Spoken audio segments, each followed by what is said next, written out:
Evergreen Heart. By Oprian. Chapter 33. Story Time, Part 2. We ate lunch and set off again, walking for most of the day. When night fell we decided to camp out in the woods. I could have just kept walking while carrying Trixie as she slept. But I wanted to cuddle up against her in our sleeping bag. Wait, so you guys are special some ponies now? Dash interrupted. Honestly Dash, were you even paying attention earlier? AJ rolled her eyes. They already said so like a gazillion times. Well yeah, but I thought it was just kissing and stuff. I didn't know they were actually sleeping together. You got a problem with that? Trixie asked with narrowed eyes. And no, I was just surprised. Dash backpedaled. Look, could I just tell the rest of the story? I want to be finished before we arrive in Canterlot. I sighed. Yeah, carry on. Alright, so there we were, in the woods, snuggled up in our tent when... Did you hear that? Trixie asked. Hear what, love? I asked, not having picked up anything. There's something out there. That's when I heard it too. A faint rustling. Stay still. I whispered to Trixie as I moved towards the tent flap. I opened it slowly and peered outside. A loud boom pierced the night's air and something smashed into my chest, sending me flying arse over tea kettle back into the tent. Aaron! Aaron, are you okay? Trixie shouted. My vision was a bit distorted and while I don't have ears, I did hear a distinct ringing. My chest was crushed and broken, and something was wedged in between two half-collapsed sections. It looked suspiciously like a small cannonball. Its size somewhere in between a golf ball and a tennis ball. I'm all right. I ground out as I pulled myself up. We're under attack, execute Plan T. Trixie's eyes hardened. Her horn lit up to snatch her hat and cape. Teleportation spell, go! She shouted, and vanished in a puff of cyan smoke and sparkles. With the creaking of damaged wood rubbing against each other I pulled myself to my knees and crawled out of the tent. I looked around to find our assailant but saw nothing in the immediate area. I stood up straight, but just as I was trying to call upon my magical sonar another boom shattered the peace and quiet of the woods, just as the miniature cannon round blasted through my left eye socket and shattered the entire back of my skull. For the second time in less than a minute I was on the ground, recovering my senses, and feeling a bit of worry. The fact that someone out there was using a small hand cannon like a sniper rifle to try and take me out meant these guys were playing for keeps. I smashed my fist into the earth, summoning a stone barricade in a wide circle around me. The loud boom followed by the even louder crack of shattering stone told me I was just in time to block the third shot. I pulled myself off the ground for a second time, my shattered head regrowing slowly. The impact had spun me halfway round, so I had no idea where the shot actually came from exactly. The thunder of a pair of hooves made me look over the barricade. A pair of giant boars were charging through the trees. I wasn't too concerned about them though. A wild boar can be pretty dangerous, but to me they were mostly a nuisance. At least they were, until they were suddenly enveloped in a magical aura and started to grow, becoming the size of a goddamn bison. The lead one smashed through my barricade as if it were nothing but a stack of empty cardboard boxes, then rammed into me, trying to gore me with its enormous tusks. Thankfully my body was more than tough enough to resist a pair of tusks, even if they were almost the size of a baseball bat. I responded with a series of left and right hooks, smashing my fists into the beast's thick skull. But it only seemed to make it angrier. Then number 2 joined the party, trying to trample me. I was starting to feel rather pissed off by that point. Trixie's teleport spell deposited her in a tree somewhere between 50 and 100 yards away from the tent. She immediately whipped her cloak about herself and activated one of the rune arrays she had embroidered onto the inside all those months ago. The cloak glowed briefly, then Trixie vanished from sight altogether as the invisibility spell kicked in. Like she and Aaron had practiced ever since she expressed her desire to become a more capable combatant in order to defend herself, she cast a sensing spell next, allowing her to detect any attackers nearby, hidden or not. The spell pinged back 3 signals. One off by itself, and another 2 huddled together. There were 2 more signals near Aaron, but she was sure that whatever they were he would deal with them. She had her own task ahead of her. Time to execute the next step of Plan T. Okay, I've got to ask, Shining interrupted, what the heck is this Plan T you keep mentioning? Plan T stands for Tactical Retreat. Teleport a safe distance, hopefully behind the enemy. Observe their locations and actions, then, if possible, take out vulnerable targets. Or, if combat is not an option, stay hidden and run interference.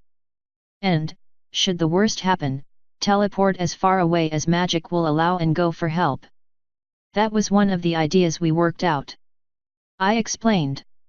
And how many of these plans do you two have? Fishing for intel, are we? You don't expect us to give away all our secrets, do you, Shining? Not when we might still end up as enemies if things go south once we meet with Celestia.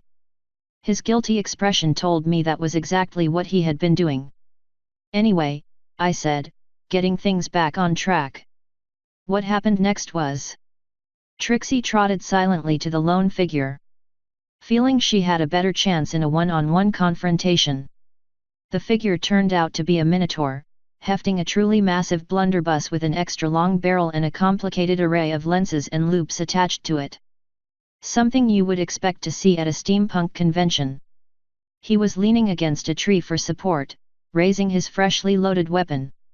Seeing him take aim once again, Trixie fired an angry burst of magic that zipped past his head, less than an inch from his left ear.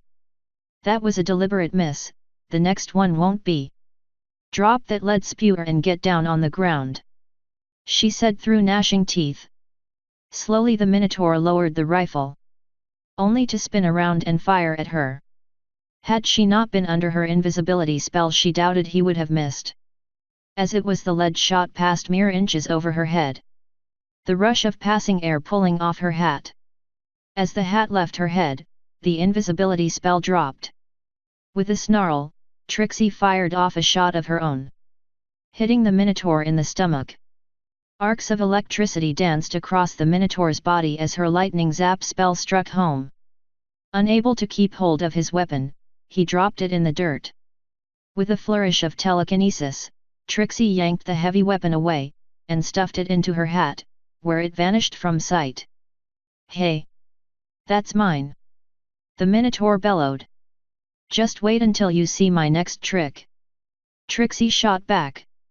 The big bull was not out of the game yet though. He pulled a knife from somewhere, throwing it at Trixie. She managed to dodge it, but it gave him the opening he needed to close the gap between them. He lashed out with a big meaty fist, but Trixie nimbly ducked under his swing, kicking at his legs. Her hoof connected with a solid crunch, and the Minotaur let out a pained bellow as she hit him in the kneecaps. Her second kick hit him in the groin, and he toppled like a tree at a beaver convention. Trixie quickly conjured some rope to secure him and move on to the next target. Whatever magic was fueling these two hogs was slowly starting to wear off. I could tell because they were starting to slowly shrink back to their original size. That made my task a lot easier. The sniper had stopped shooting at me as well. Either he didn't want to risk hitting his allies, or Trixie had taken care of him. I grabbed one boar by the tusks and heaved with all my strength. They were actually very heavy, as if the magic empowering them had also quadrupled their density and weight. With a grunt I swung the boar by the tusks like a bizarre baseball bat, smashing it into its companion, sending it flying. I spun a full circle, then released the one I was still holding. Both went down in a heap and were out cold. I hope they weren't injured, whispered Fluttershy. They were fine, I said, surprised she had spoken at all. Anyway, with those two out cold, I looked around for other attackers when a loud bang followed by a shout from the woods drew my attention and I stormed off. Trixie peered over the bushes she was hiding behind. There were two more attackers. One was a rather shifty-looking griffin. The other was a zebra with a mane tied into messy dreadlocks. Making a swift decision, she charged up a firework spell, and sent it hurling at the griffin. The resulting detonation blew the griffin clean off his feet with a pained shout, leaving him lying in a singed heap, smoke rising from the tips of his feathers. Trixie jumped forward, ready to strike at the zebra, when a flask of liquid landed at her hooves and shattered. The cloud of gas that erupted from the broken flask sent her reeling. Her eyes burned and her nose stung, making it hard to breathe. A pair of hooves slammed into her side, sending her sprawling. As she tried to get back up, she felt the weight of a hoof pressing down on her neck. The tip of a dagger entered her vision. Waizhiomoha sends his regards, the zebra hissed in her ear. No, was the one thought that filled her mind. The zebra raised his dagger, ready to plunge it into her neck. Only for a 50-pound log to smash into his side, sending him flying. He skidded off the ground several times and smacked into a tree with a sickening crunch of breaking ribs. I was livid. No, I was beyond livid. The world had become shades of red. I stomped towards the fallen zebra, my hands morphing into wrecking balls full of giant cactus spines, ready to deliver a beating. Aaron, stop. I'm okay. Color returned to my world. I rushed to her side, making sure she was indeed okay, but keeping a wary eye on the zebra in case he was stupid enough to try something. Seeing Trixie was indeed okay, I turned back into my normal humanoid form and wrapped her into a hug. Did I do well? She asked as I slowly let go. You did fantastic, Trix, I said as I nuzzled her snout. Where are the others? I left the shooter tied up in the bushes over in that direction, she said with a wave of her hoof. Stay here and keep an eye on them, I'll be right back, I said and ran off into the woods to retrieve the Minotaur. I returned less than a minute later with our prisoner, and dumped him on the ground next to the other two. Trixie had secured the griffin with more rope. The zebra was too hurt to try anything, having several broken ribs. Normally, I began as I looked down on them, I would kill you. I follow a very simple rule, you see. And that is to never give an enemy a second chance to come back to attack me again. But today I'm going to break that rule. So you three are very lucky. You get to live, if you deliver a message to your employer. They all looked at me with a mixture of fear and defiance. You three go back to Zebrica, and tell Waizhio that this is his last strike.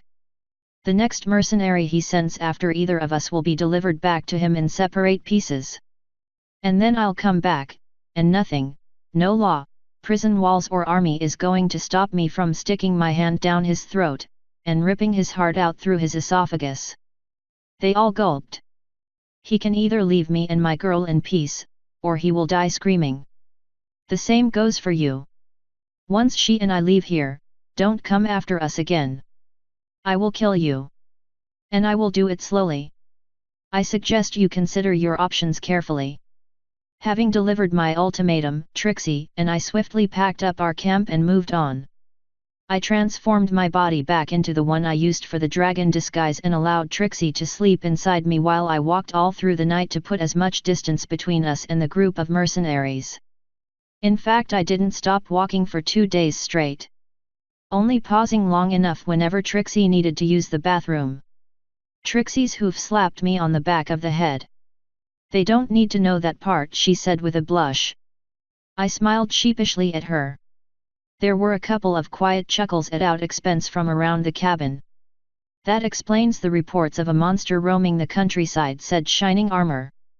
Several farmers reported seeing some kind of dragonish monster passing by their farms. I nodded. Yeah, that was us. We decided to take the most direct route back to the Everfree forest.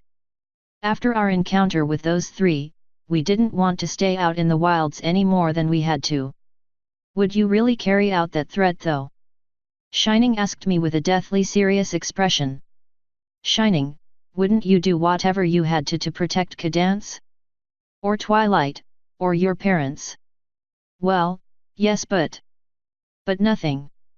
If you truly love Cadance, and the only way to save her would be to chop off another pony's head, you wouldn't hesitate. Love isn't all roses and sunshine. It's also pain and sacrifice. And if it meant you had to kill in order to save her life, you would. Even if it brought you guilt and pain later, you would make that sacrifice. Because that is love too. That doesn't sound right. But it's still true. Love is one of the strongest emotions a person can feel. It allows us to do things we never imagined ourselves capable of. The silence that followed dragged on for a bit, until twilight got us back on track. You said you were headed for the Everfree. Why did you need to go back there? She asked. To lift a curse. A curse? Yes, but I'll tell you about that once we meet the princess. Before we get to that though, we paid a visit to a friend. After our journey across the country, we arrived at the edge of the Everfree forest. We could see Ponyville in the distance down the road. But since we didn't want to be seen at the time, we decided to enter the Everfree and stick to the edge as we got closer to the town. We had to duck into the bushes several times to avoid the new guard patrols, and I assumed my pony form for the duration since it had a smaller profile. Once we reached the edge of Sweet Apple Acres, we entered deeper into the Everfree, making our way to Zakora's place.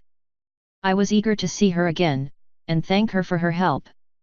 The trip from the edge of the Everfree to her home was uneventful, fortunately. And we arrived there early in the morning.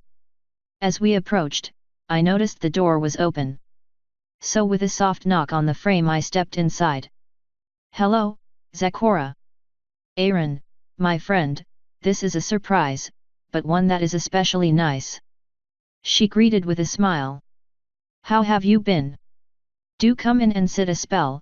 As for me, I've been quite well. Thanks, I hope you don't mind, I brought along my mare friend. I said as Trixie entered the hut. Trixie, meet Zakora. Zakora, Trixie. The two of them bumped hooves by way of greeting, before Zakora led us over to her table. Trixie seemed to be sniffing the air with a strange look on her face. Something wrong, love? Not exactly. She then turned to Zakora. Forgive Trixie's bluntness, but are you? Zakora grew a light blush and nodded. Congratulations, Trixie said. Thank you. Zakora smiled as she put down a couple of coconut cups. Am I missing something? I asked, now thoroughly confused. You can't smell it? Asked Trixie. Not a true pony, remember? I said with a smile. What am I missing? Zakora sat down and smiled at me. While you were away, things have moved along. I now find myself with a future little one. She said as she placed a hoof on her belly. Wait, you're pregnant? She nodded once. Zakora is pregnant, came a half-dozen shouts, interrupting me once again. How, when, what? Shouted Pinky, oh my gosh, I have to bake her a special congratulatory cake. She's really expectin' a little un? Asked Applejack. Yes. I was surprised too. So who's the father? Wait, let me guess, Starhorn. Another nod. Well, that certainly was unexpected. It took me a moment to process the idea before I snapped out of it to congratulate her. How far along are you? 6 months tomorrow, as far as I can tell. With a week or so margin for error, without using a spell. Oh, so you will start showing soon. Trixie said with a happy smile. Could Trixie, would you mind if I listened? Zakora smiled, giving her a nod. Trixie practically bounced over to her, dropped to the floor and gently put one ear against Zakora's belly. She sat like that for a minute or so. Her eyes closed in concentration. Trixie can hear it. She hears a tiny heartbeat. She beamed. I let my magical senses reach out towards Zakora, touching her life force. I then felt it, the presence of a second source of life, growing within her. It was a feeling I can hardly describe. So different from sensing the life force in plants. The energies of fauna is so much different from those of flora. So much wilder. Where plants shine with bright starlight, other creatures seem to burn like bonfires in the dark. So you have returned at last to this land. Just to visit, or is your stay permanent? No, I fear we can't stay. The situation has become complicated. We only came back to do one thing. To lift the curse on the Everfree. To hear you can't stay makes me sad. Have things really gotten that bad? Well, I have sort of, been banished. You what? Twilight bellowed in my ear, loud enough to make my head ring. Princess Celestia banished me from Equestria. I deadpanned. But, why? How? That makes no sense. Why would she do that? You will have to ask her yourself. It seems we are nearly there, I said as I motioned to the window. Canterlet was looming large outside the window. We would enter the station in less than 5 minutes. Let me finish this part before we have to disembark. Zecora seemed just as shocked at my banishment. I hate be rude, but you can't stay with me. If Starhorn comes home, trouble there will be. I nodded in understanding. Because he's in the guard. When he is on patrol, he often comes to visit me. You standing there is the last thing he should see. Too late I fear, said a new voice from the door. Starhorn had arrived. I just looked to the ceiling and counted to 10 while resisting the urge to face palm. Fuck you, fate. Fuck you right in the ear. Seriously, what are the chances of him arriving just then? I don't know what sort of sadistic game fate is playing at here, but there will be ear fucking for this. Mark my words. Well, this just got awkward. I don't suppose you can just pretend we were never here, I finally said. He looked most apologetic. Sorry, but with our little one on the way I can't risk it. If I let you walk, it could land me in deep trouble. Then how about a compromise, said Trixie. You can bring Trixie in, and let Aaron go so he can do what he came here to do. And afterwards? Afterwards you turn yourself in. Star said to me. Or I could just knock you out and leave you here with Zecora. Please, no violence in my house. I do not wish to see my friend and my lover fight each other. Zecora quickly interrupted. Her foregoing any rhymes told me just how serious she was. I sighed. All right. We'll play along. You can tell them I escaped when you found us. Just make sure she's comfortable. I told him. You have my word. That's good enough. I hope you will keep this to yourself, Shining. I don't want Starhorn to get in trouble over this. I'm sorry, Shining said with a grin, I seem to have gone temporarily deaf and have no idea what you're all talking about. Thanks, Shining. You're the best. Can't hear a thing, I'm deaf, he said, looking at the ceiling as if it were the most interesting thing in the world. But keep the compliments coming. I let out an amused snort. What about your troops? I said, gesturing to the rest of our guard escort. They know better than to go blabbing about classified information, he said loudly, putting emphasis on the word classified. The other guards nodded almost imperceptibly. Final stop. Canterlet, the conductor bellowed as the train slowed to a stop. Time to go, said Shining. The short march through the city drew quite a few eyes. I guess it's not every day that an armed escort passes through the streets. The presence of the element bearers also drew extra attention. Ennipony, who had been at the victory celebration after Discord's defeat, would know exactly who they were. Soon we passed through the gates of the palace proper. Into the lion's den. I mused out loud. The walk to the throne room was relatively short. The double doors were closed, but even so we could clearly hear the noise from inside. Sounds like all the nobles are in attendance.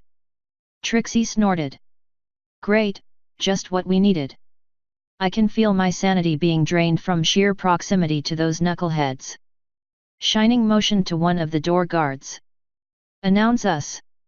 The pony gave a salute, and vanished into the throne room. We waited for barely a minute before the doors were thrown open and the noise died down. As we approached the dais, I looked up at Celestia, trying to get a read on her. She was staring back with a cold, calculating look. No trace of her usual welcoming warmth was there. No motherly little smile. Her lips were set into a hard, thin line. Shifting into my humanoid form, I stood in front of the throne, crossed my arms, and waited. The silence stretched on as we stared at each other. No pony made a sound except for the occasional cough from the audience. Finally, Celestia broke the silence. Well? Have you nothing to say for yourself? She finally asked. Her tone barely tepid. Well, excuse me, princess. What would you like me to say? I said in a carefully guarded voice. An explanation as to why you have returned to Equestria would be nice. As I recall, my last letter to you was pretty clear about the subject. You mean the one where you banished me for all time? The audience gasped. Apparently this was every bit as big a deal as I thought. Indeed, yet here you stand. Against a royal decree forbidding you from ever setting hoof on equestrian soil again. This leaves me with little choice on what to do now. And that would be incarceration to Tartarus. Opportunities for parole will be available, eventually, but I can't allow this blatant defiance of my sovereignty to go unpunished. Your sovereignty? I was under the impression Equestria was a diarchy once more. And what would Princess Luna think about that? I noticed her signature was absent on that decree. Where is she anyway? Not that is any of your business, but my sister is not yet ready to reclaim her throne. She is still recovering from her prolonged stay on the moon. She seemed perfectly capable when we fought side by side. You are neither a qualified healer, nor in any position to determine what duties she is fit to undertake. And this isn't about her. Before I pass judgment, you will explain what you are doing here in Equestria, and you will do so right now. I must admit, I was taken aback by her attitude. The last time we spoke she wasn't so cold. She must be a lot more upset about all this than I thought. I mean, this was Celestia after all, the kind and wise ruler. The mother figure who watches over Equestria. Rather than let my temper run rampant and escalate things, I decided to acquiesce with her demands for an explanation, since that was why we had come here in the first place. All right, princess. If you want to know how we got here, I'm sure Shining Armor can give you a full report, but here's the Cliff Notes version. I then summed up what I had already told the others. Glossing over our confrontation with Starhorn at Zecora's place. As for why we came back to Equestria. We came to lift a curse. Curse? What curse? Does this have anything to do with the dark magic we sensed? A very old and nasty one. And most likely. Here's what happened after I fled from Zecora's place. Having said my goodbyes to Trixie, with the promise I would return safely, I set off for the heart of the forest. I had never been this deep into the Everfree before. My journey took me past the castle of the sisters and the cave of Harmony. Beyond the lair of the dragon I'd killed all those months ago. The deeper I entered the forest, the more I felt like I was being watched. I reached out with my senses. Timber wolves were following me. Staying well out of reach and sight. I chose to ignore them, for the moment. Something else was tugging at my senses. I can only describe it as a sense of great darkness. Like a ripple or disturbance in the air. Pfft, I almost sound like a Jedi, saying it out loud. Still, it let the feeling guide me towards the heart of the forest. I walked for well over an hour. The woods growing denser and more twisted the further I got. Then suddenly I came upon a dirt road, barely wide enough for two ponies to walk side by side. It was badly overgrown.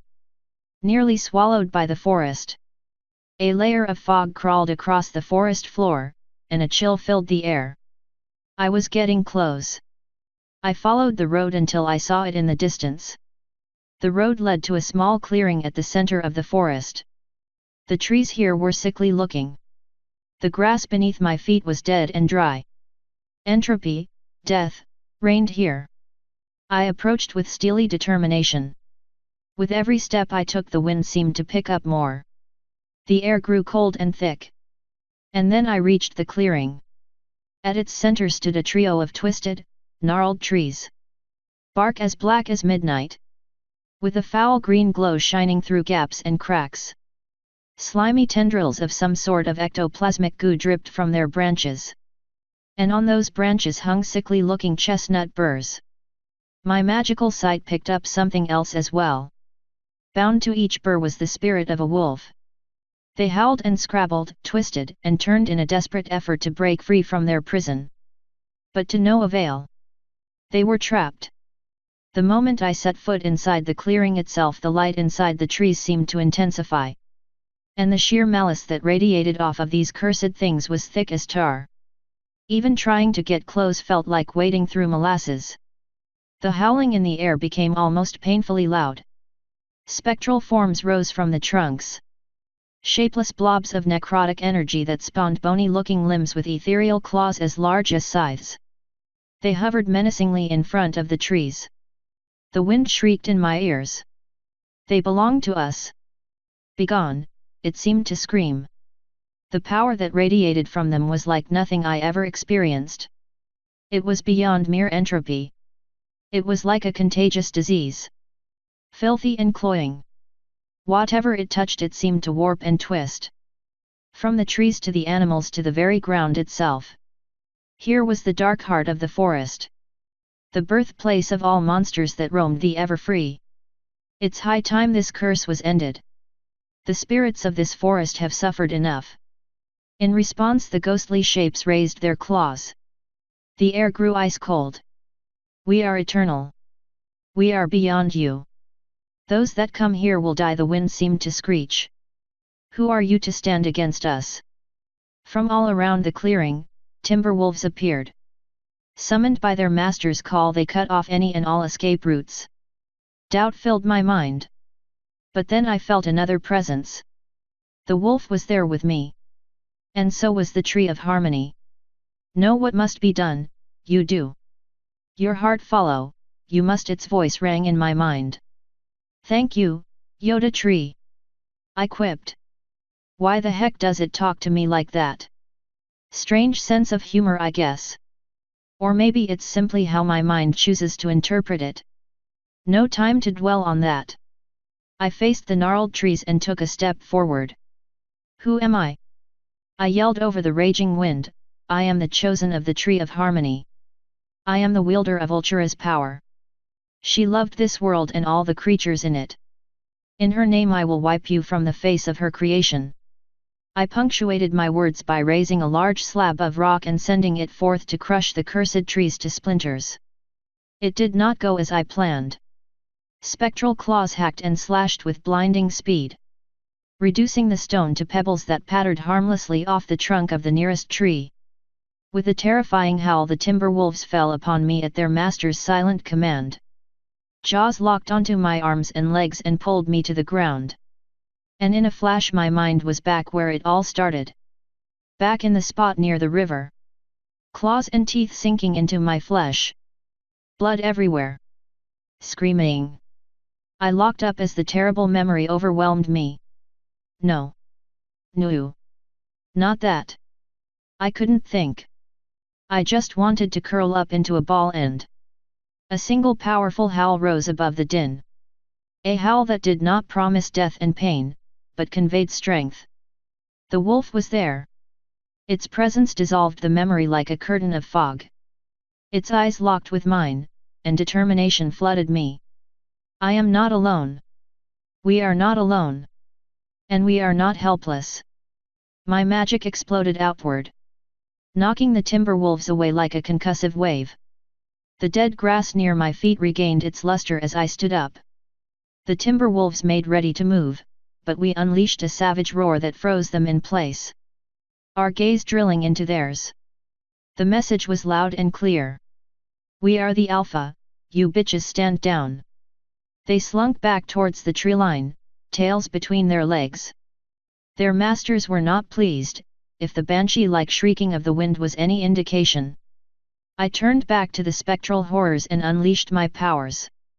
Vines and brambles lashed out at blinding speed. But they did nothing to the incorporeal monsters. Their return attacks, however, shredded my vines as easily as steel through paper.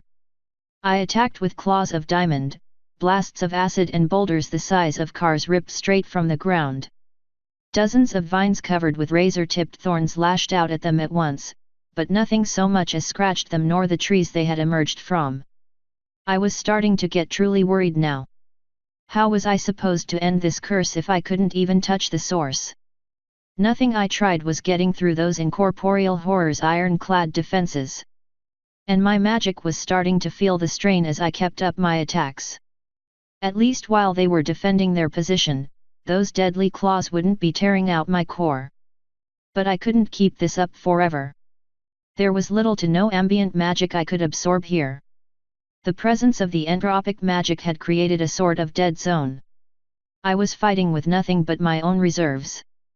My reserves, my core, my power comes from my core. But where does their power come from? I let the beast take control of the attacks, letting my mind reach out with my magical senses turned up to 11. Around me the world vanished, replaced with the light show that made up my life force vision. The forest floor, normally a dazzling carpet of stars, was nothing but a black void. A black void full of purple veins of sickly light. They all spread out from the trees at the heart of the clearing, sucking away all the natural magic and life in the vicinity. Twisting it. Perverting it. There was no balance. Life is in constant flux. Life, chaos, entropy. These forces are always present in equal measure. But not here. It wasn't even true death. Death is neither benevolent nor cruel. Death just is. It is ultimate fairness, for everything is equal in death. But this power was a sick mockery. It had corrupted the cycle, broken it and twisted the pieces into something cruel and unrecognizable. Like a festering wound. A wound crying out for healing. Healing. Of course. I've been approaching the problem from the wrong angle. I've been trying to remove the scar by cutting it out of the skin. That doesn't help at all. It just makes an even uglier wound. I took back control of my body from the beast. Ramming my roots deep into the ground, I began to call upon the energy of the world itself. Spreading them out far and wide, beyond the entropic dead zone. It came from everywhere. Rushing into me like a river of green and golden light as nature answered my call for help. Every healthy tree, every flower, every seed and blade of grass. Every mushroom and spore in the ever-free forest. All of them answered my call, as if they knew their moment had come at last. The specters wailed like the mother of all banshees. Ethereal blades rammed into me, sending pieces of me flying everywhere as they tried their damnedest to flay and dissect me. Entropic corruption rotted away the wood around the stab wounds with frightening speed. But I cared not. My focus was entirely on the world of light. I still don't know if I was hallucinating at this point, but I swear I heard music. Like the world itself was humming, singing to me. I began to push the light from my body into the void. The purple veins sucked it all up, hungry for more life to consume. More was exactly what I gave them. The trickle of life became a stream, the stream became a river, and the river became like a tidal wave. More and more life energy, the regenerative power of nature, flooded the entropic roots. They began to bloat, unable to take it all in. Then they began to move, writhing and twisting as if they were being scalded. Inch by inch the black void was pushed back. The veins of entropic power being burned away and replaced with new life. The spectral horrors twisted and shook as if in the throes of a full-blown seizure as I speared the trees they came from with the regenerative powers of life itself. More and more, energy without end. The trunks of the trees began to break. Glowing cracks of golden light appeared all over. No. We are eternal. You cannot. You cannot, howled the icy wind. Watch me. I growled. With a final burst I rammed home the wrath of nature so long overdue. The trees detonated. A silent explosion of life and magic that swept away the last of the corruption. It exploded upwards into a great vortex of darkness before it dissipated and vanished. When the dust settled and the wind stilled, there was nothing left of the vile, putrid mockeries of vegetation. A single green stalk sprouted from the ground where the cursed trees had been. New life had begun. I sank to my knees, feeling both exhausted and elated at the same time. I had done it, somehow. The ever-free forest would be just that, free. Free of the darkness that had spawned it millennia ago. Rustling drew my attention. Timber wolves were re-emerging from the forest all around me. Every last one of them. There must have been nearly 100. I could feel the entropic force inside of them. It was beginning to fade. Soon they would collapse and they would be gone. And yet, that did not feel right. The beast stirred as one of the wolves approached me. It stood facing me. An unspoken question in its eyes. The light inside those eyes was beginning to fade with their waning power. Is this the end of the way? Those eyes seemed to ask. Is that not what you wanted? To be free? Perhaps, a new way there is, the voice of the tree of harmony mumbled in my ears. I looked around at all the wolves. Now that they were not driven into murderous fury by their cursed master's constant torture, they just seemed pitiful. Like shadows of what a wolf should be. What they perhaps could be again. Is that what you wish for? By way of answer, the lead wolf took a step forward and pressed its head against my chest. I had my answer. Cupping its head in my hands, I tapped into the life force of the world once more. Bloom.